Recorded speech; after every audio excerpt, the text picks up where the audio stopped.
bumulusok sa bangin ang isang truck na naglalaman ng mga parcel matapos sumabog ang isa sa mga gulong nito sa harapan na habang binabaybay ang Maharlika Highway sa Barangay Poblacion, Santa Fe, Nueva Vizcaya, bandang 1:00 ng hapon kahapon, araw ng Biyernes.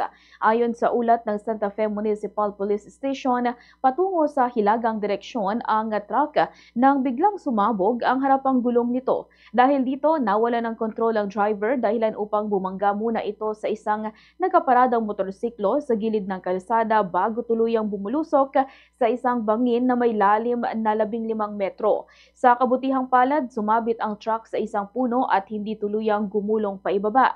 Bahagyang nasugatan ang 37 anyos na driver at agad na nakalabas sa sasakyan. Samantala, naipit naman sa loob ng truck ang kanyang 22 anyos na pahinante. Inabot ng mahigit 4 na oras ang rescue operation at naiahon lamang ang biktima bandang 5:22 ng hapon. Nagtulungan sa operasyon ang mga tauhan ng Santa Fe PNP, 2nd Maneuver Platoon ng 205th Maneuver Company ng RMF B2, Municipal Disaster Risk Reduction and Management Offices o MDRMO ng Santa Fe, Aritaw at Bambang, pati na rin ang Bureau of Fire Protection o BFP at ang Provincial Disaster Risk Reduction and Management Office o PDRRMO.